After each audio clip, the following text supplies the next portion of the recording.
بسم اللہ الرحمن الرحیم۔ اگر سجدہ چھوٹ جائے تو معافی مل سکتی ہے، اگر انسانیت دم توڑ دے تو خدا بھی نہیں ملتا۔ اپنی زندگی کی جنگ اپنے بازو پر لڑنی پڑتی ہے، کیونکہ زندگی کے میدان میں معجزے نہیں ہوا کرتے۔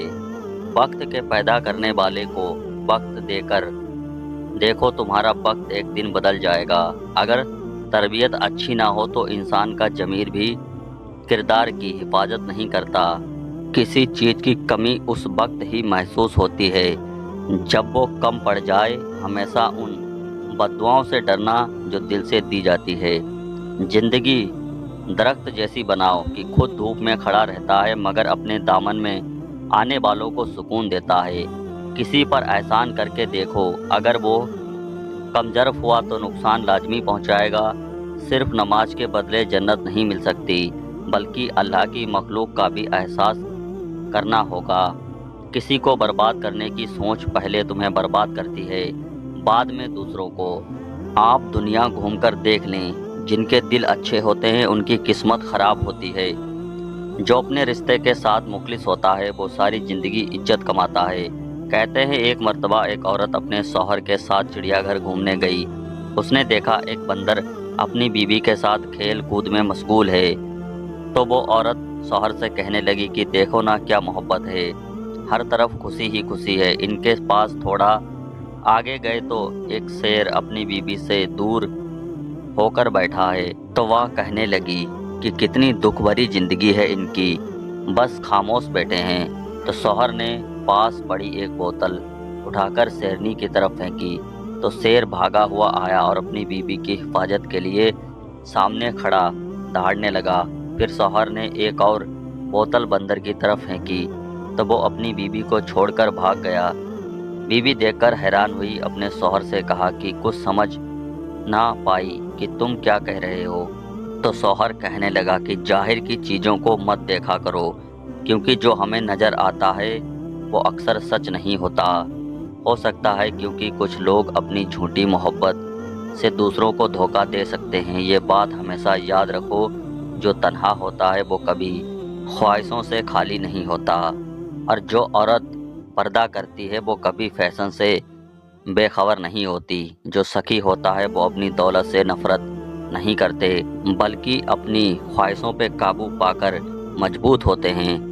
اور اس بارے میں اللہ پاک کا ارشاد بھی ہے، جو اللہ سے ڈرتا رہا، اپنی خواہشوں کو روکتا رہا، وہ جنت کا حقدار بن گیا۔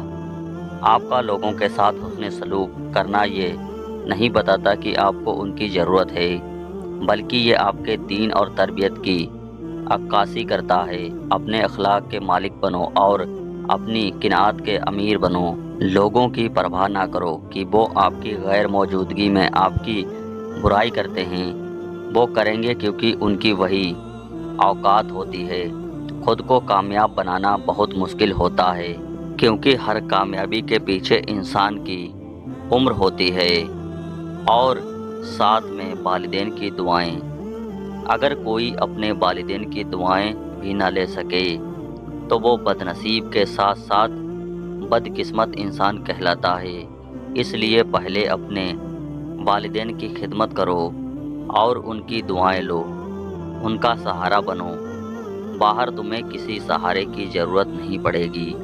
کہتے ہیں کہ لوگ حج ادا کرنے اتنی دور جاتے ہیں، وہ قبول ہو نہ ہو اس کا کسی کو علم نہیں، مگر جن کے والدین زندہ ہیں، اگر وہ صبح اٹھ کر ان کو پیار محبت سے دیکھ لیں تو ان کا ایک حج جتنا ثواب ملتا ہے۔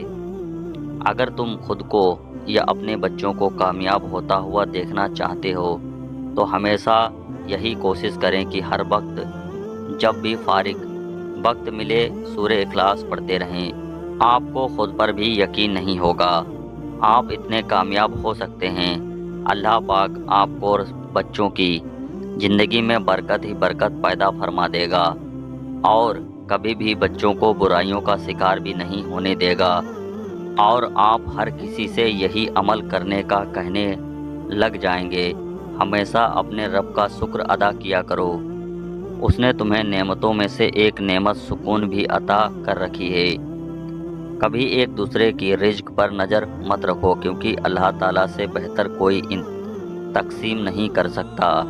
ایک غریب لڑکا کپڑے کی دکان کے سامنے کھڑا کپڑا پہنے ہوئے مجھ سے کہہ رہا تھا کہ یہاں کس کو کیا ملا اس کا کوئی حساب نہیں، تیرے پاس روح نہیں، میرے پاس لباس نہیں، یہ دنیا بہت حسین ہے، فقط صرف یہ خیال ہی رکھو حقیقت میں یہ دنیا کسی کی نہیں۔